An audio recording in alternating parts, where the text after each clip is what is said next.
오늘 하나님께서 우리에게 주신 말씀은 시편 110편 3절입니다. 다 같이 합독하시겠습니다. 주의 권능의 날에 주의 백성이 거룩한 옷을 입고 즐거이 헌신하니 새벽 이슬 같은 주의 청년들이 주께 나오는도다. 이는 살아계신 하나님의 말씀입니다. 아멘.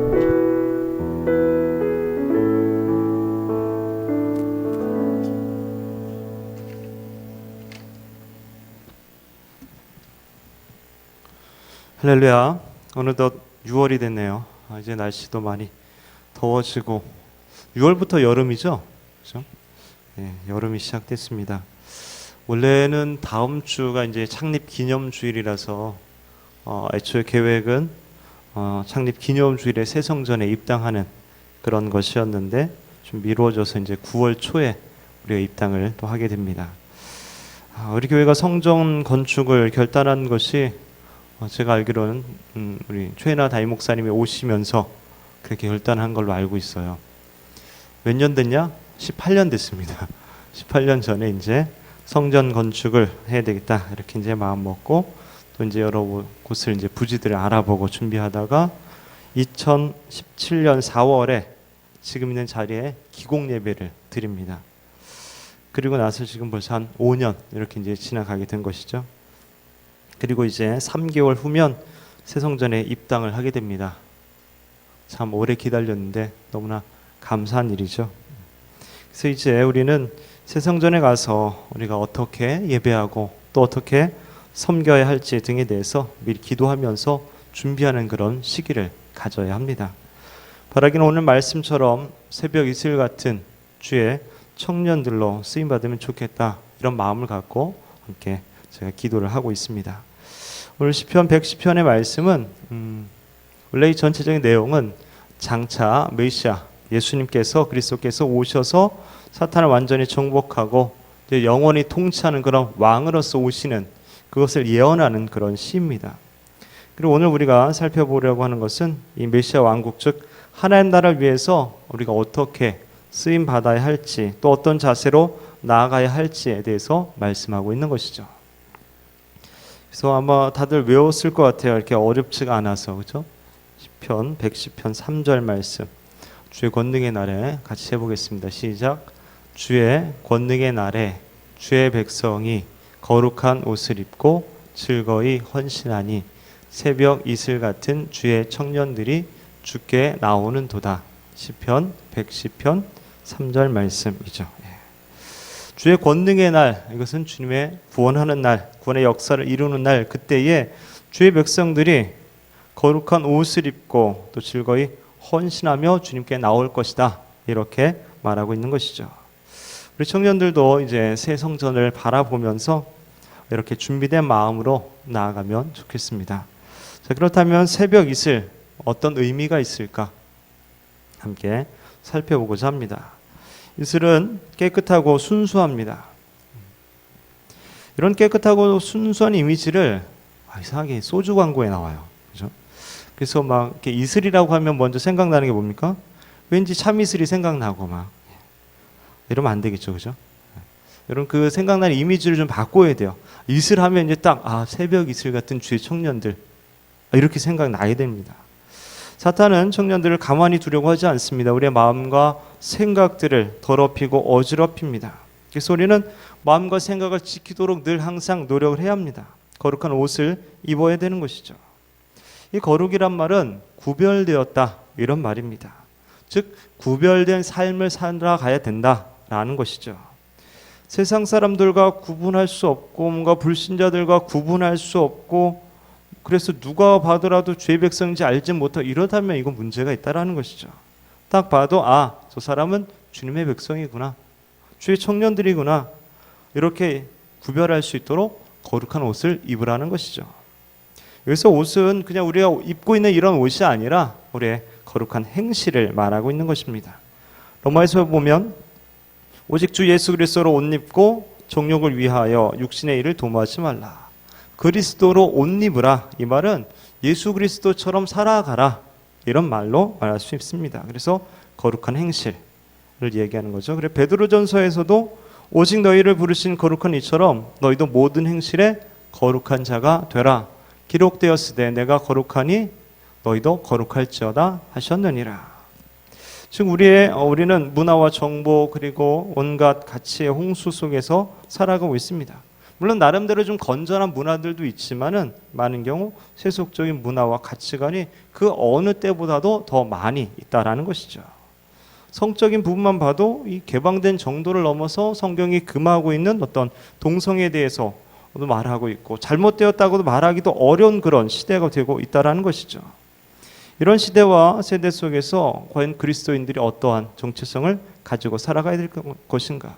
하나님의 백성으로서 우리가 어떤 거룩한 옷을 입어야 될 것인가? 이런 부분들이 굉장히 어려워지고 있는 현실입니다. 그러나 이럴 때일수록 우리가 더 거룩하고 구별되고 예수 그리스도로 옷 입고 살아가야 된다라는 것이죠. 어떻게 될까요? 다니엘처럼 뜻을 정하는 게 굉장히 중요합니다. 뜻을 정하는 것. 어떻게 살 것인지 분명하게 뜻을 정하지 못하면 세상의 흐름대로 그냥 흘러갈 수밖에 없어요. 세상의 요구에 이리저리 휩쓸려 다닐 수밖에 없습니다. 세상에 밀려 요동하지 않고 거룩한 영향력을 끼치는 그런 인생들이 되기 위해서는 청년의 시기에 뜻을 정해야 됩니다.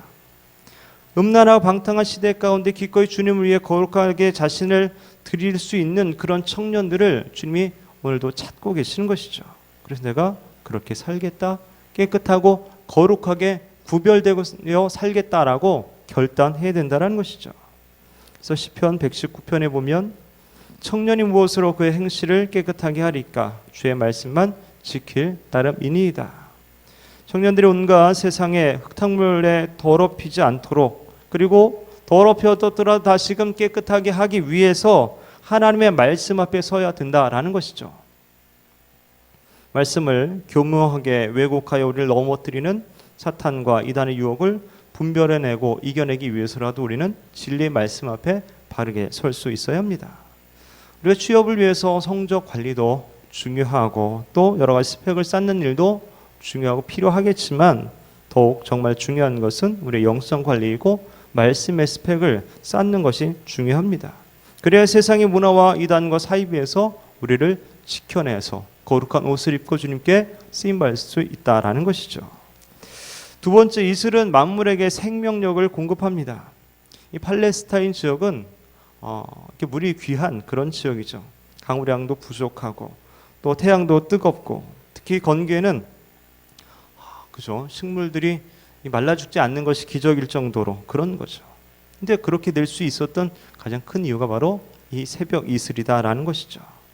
식물들이 죽지 않고 자라 풍성한 열매를 맺게 하는 것이 바로 새벽 이슬 때문입니다. 이 이슬이 없다면 그죠?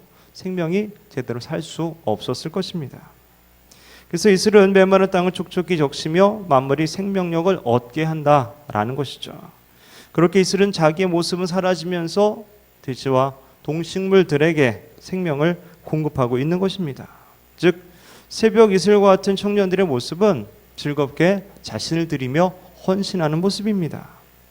자기를 즐거이 헌신할 때 그때 생명력이 넘치게 되고 활기가 생기게 되는 것이죠.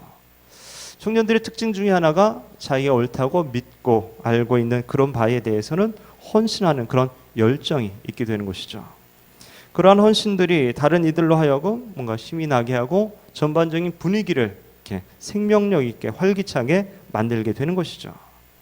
바르게 우리 청년들이 하나님을 위해서 또한 주의 기회를 위해서 젊음을 또 헌신하는 그런 뜨거운 열정이 있게 되기를 주의 이름으로 축원합니다.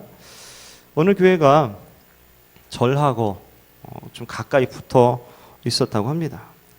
교회가 늘 찬양하고 막 통성 기도하고 막 이러니까 너무 시끄러워서 이 사찰의 스님이 연부를 할 수가 없는 거예요. 그래서 교회 가서 조용히 하라고 좀 해야 되겠다 이런 생각을 했어요. 그래서 누굴 보낼까 하면서 이제 대표를 이제 찾으려고 이렇게 가서 이렇게 찾아봤는데 아무도 가고자 하는 사람이 없었다는 것이죠. 그때 한 젊은 스님이 나서서 이렇게 말했답니다. 제가 십자가를 지겠습니다. 스님이 십자가를 진다는 게 좀 이상하지만 보통 우리가 이 십자가를 진다고 할 때의 어떤 의미와 뉘앙스는 어떻게 생각하세요? 그죠? 왠지 모를 좀 우울함이 있지 않습니까? 그죠?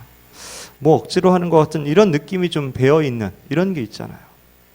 근데 오늘 말씀에는 새벽 이슬 같은 주의 청년들이 어떻게 합니까? 즐겁게 헌신합니다. 억지로 십자가 아니라 즐겁게 헌신하는 거예요. 하나님 주의 뜻을 이루시기 위해 그릇을 준비하실 때 즐거움으로 그것을 감당할 만한 그런 그릇을 찾고 계신다라는 거죠. 성전에 바쳐진 사무엘이 말씀하옵소서 주의 종이 듣겠나이다. 하나님의 사명을 받은 이사야가 내가 여기 있으면 나를 써주소서 하는 것처럼 기쁨으로 감당할 준비가 되어 있어야 된다는 것이죠. 찬양을 할 때도, 헌금을 드릴 때도, 예배를 드릴 때도 늘 기쁘고 즐거운 마음으로 할 수 있어야 된다는 거죠. 그런데 어떻게 즐겁게 헌신할 수 있을까요? 한번 생각해 보세요. 여러분들은 누구를 위해서 뭔가를 할 때 언제 그때 즐겁습니까? 누구를 위해서 할 때 즐겁습니까? 정말 사랑하는 사람을 위해서 뭔가 할 때 좀 즐겁지 않습니까? 이 사람을 내가 좀 기쁘게 하고 싶고 만족스럽게 하고 싶고 이럴 때 자기 모든 걸 바치도 꼭 기쁘죠. 또 어떨 때 그렇습니까? 나에게 정말 갚을 수 없는 그런 은혜를 베푼 그 사람의 어떤 보답함 없는 마음으로 뭔가 할 때 이럴 때도 우리가 기쁨을 할 수 있을 것입니다. 아니면 돈을 많이 줄 때, 그죠? 여러분 직장에서 돈 많이 준다 그러면 열심히 하지 않겠습니까? 기쁨으로 막 루루랄라 하면서. 또 아니면은 어떤 좀 의미 있는 큰 일, 정말 소중하고 그런 위대한 일을 할 때, 거기에 느끼는 어떤 의미, 보람 있잖아요. 그래서 기쁨으로 할 수 있게 될 것입니다. 자, 그렇다면 여러분 스스로가 생각해 보세요. 여러분 하나님을 사랑합니까? 하나님의 크고 놀라운 은혜를 받은 자입니까? 하나님께서 주실 놀라운 상급을 기대하고 있습니까? 하나님 나라에서 영원히 기억해 주실 하나님의 일보다 크고 소중한 일은 과연 무엇이 있겠습니까? 이런 질문의 의미는 뭡니까? 우리는 즐거이 헌신할 이유가 충분히 있다, 이 말이죠. 하늘 위에서부터 내리는 이슬이 메마른 땅을 적시고 만물에게 생명력을 공급하듯이 육신의 목마름뿐만 아니라 영혼의 목마름을 안고 살아가는 그 사람들의 그 목마름을 적셔주는 일에 즐거이 헌신하는 그것은 분명 하나님을 기쁘게 하는 일이다라는 것입니다. 그리고 그것이 하나님께서 새벽 이슬 같은 주의 청년들에게 기대하는 것이다 라는 것을 우리가 기억할 필요가 있습니다. 세 번째로는 이슬은 날마다 새롭습니다. 이슬이 낮에 이 더위로 인해서 뜨거워져서 이 상승했던 공기가 밤에 기온이 내려가 하강하면서 이제 맺혀지는 그런 것이죠. 밤은 낮보다 기온이 내려갈 수밖에 없기 때문에 이슬은 매일 새롭다라고 볼 수 있는 것입니다. 새벽 이슬은 새로움과 신선함을 가지고 있습니다. 즉 새벽 이슬 같은 주의 청년들은 날로 새로워져야 합니다. 고린도후서에 이렇게 말씀하고 있죠. 그럼 우리가 낙심하지 아니하노니 우리의 겉사람은 낡아지나 우리의 속사람은 날로 새로워지도다. 우리의 겉모습은 그저 좀씩 늙어가고 있죠. 아직 뭐 쌩쌩하지만 겉모습이 날마다 새로울 수는 없지만 우리의 내면은 날마다 새로워질 수 있고 더 강건해질 수 있습니다. 그러기 위해서 우리의 좀 낡은 사고방식을 좀 깨트리고 버릴 필요가 있어요.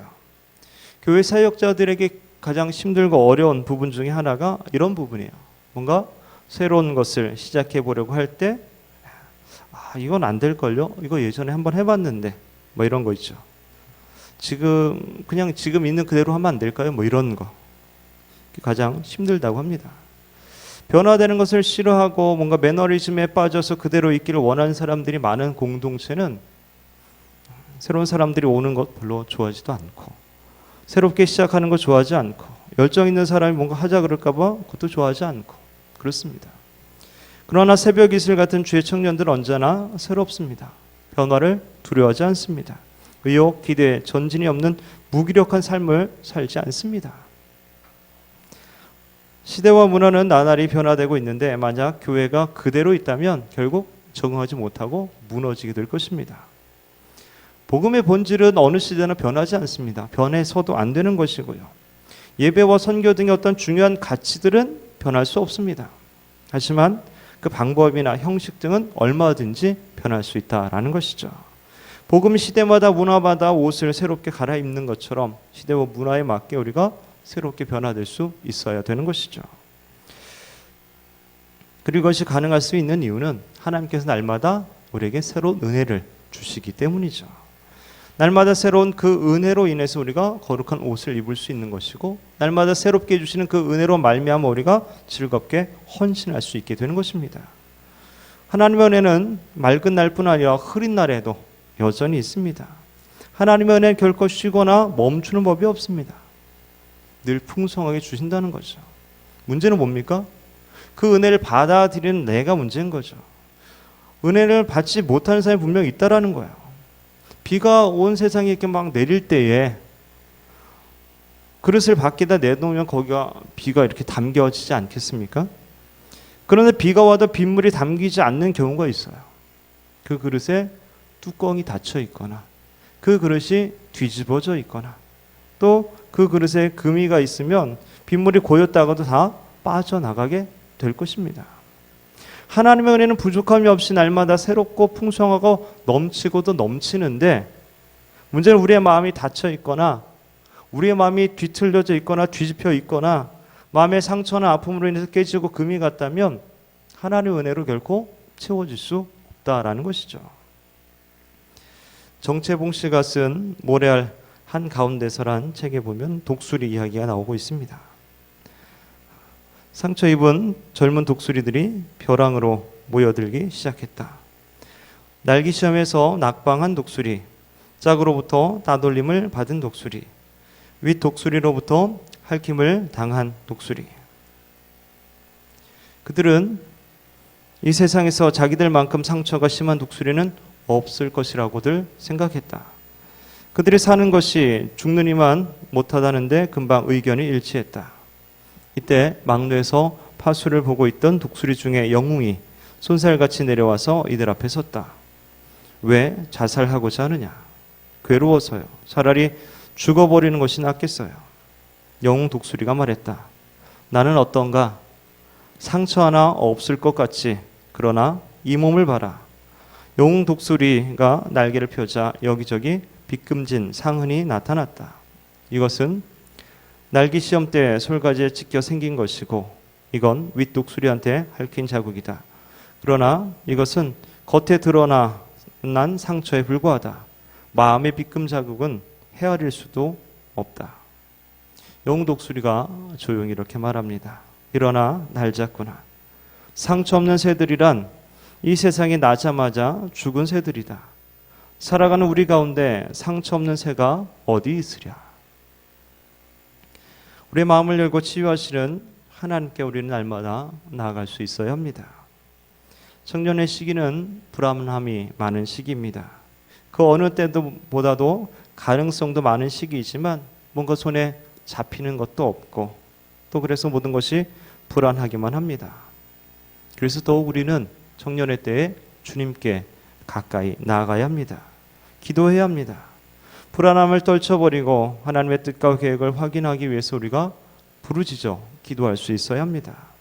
그럼 마치 긴 터널을 계속 가다가 마침내 밝은 빛을 만나게 되는 것처럼 은혜와 평안함을 경험하게 될 수 있습니다. 그 기도 가운데 하나님께서 내 앞길을 이미 예비하시고 계획하시고 계시는구나. 그 길로 나를 인도해 주시겠구나라는 그런 확신이 생긴다는 것이죠. 그저 어떤 감정에 이랬다 저랬다는 기복이 아니라 기도하는 자만이 느낄 수 있는 그런 하나님의 어떤 주시는 평안, 하나님 안에서의 어떤 확신을 경험하게 된다라는 것입니다. 예레미야 33장 이렇게 말하죠. 함께 읽겠습니다. 너는 내게 부르짖으라. 내가 내게 응답하겠고 내가 알지 못하는 크고 은밀한 일을 내게 보이리라. 간절한 기도, 진실한 기도에 하나님께서 응답해 주십니다. 우리가 알지 못했던 크고 은밀한 일을 계획하시고 그 놀라운 일을 계획을 우리에게 보여주시는 것을 경험하게 될 것입니다. 청년의 때에 기도에 대한 열심을 품어보지 못한다면 나중에 어른 돼서도 장년이 되어서도 결코 그렇게 된다는 보장이 없죠. 무모한 것 같지만 아낌없이 드리고 헌신할 수 있다는 장점이 있는 시기가 바로 청년의 시기 아니겠습니까? 결단해서 새벽기도 나오시고 또 결단해서 금요기도에도 나오고 한번 기도해 보세요. 여러분의 인생이 어떻게 달라지는지, 하나님의 은혜가 얼마나 놀라운지 경험해 보시기 바랍니다. 사랑하는 젊은 예수꾼 여러분, 여러분 어디로 향하고 있습니까? 누구에게로 나아가고 있습니까? 젊은이들이 좋아하는 말 중에 이런 라틴어가 있죠. 카르페 디엠. 현재를 잡아라, 뭐 오늘을 즐겨라, 이런 말이죠. 그러나 더불어 우리가 기억해야 될 말이 있죠. 메멘토 모리. 죽음을 기억하라, 이런 말이죠. 젊음 그리고 오늘을 마음껏 누리되 그것이 영원하지 않고 이슬처럼 금방 사라진다는 것을 우리가 기억해야 합니다. 인생의 끝이 있으며 그 끝에 생명을 주시고 건강을 주시고 젊음을 선물로 주셨던 하나님의 심판이 있다는 사실을 우리가 생각하고 있어야 합니다. 그럴 때 오늘 그리고 젊음을 누리되 우리가 방종하지 않고 균형을 잡을 수 있고 좌로나 우로나 치우치지 않을 수 있게 되는 것이죠. 성경 전도서에서도 이렇게 말합니다. 청년이여 젊음을 마음껏 즐겨라. 아직 젊었다는 것을 기뻐하고 하고 싶은 일은 무엇이든지 하라. 그러나 하나님의 심판도 있다는 것을 기억하라. 우리가 실수와 실패, 불안함과 두려움 등의 상처와 아픔이 있을지라도 우리는 새벽 이슬 같은 주의 청년들임을 기억해야 합니다.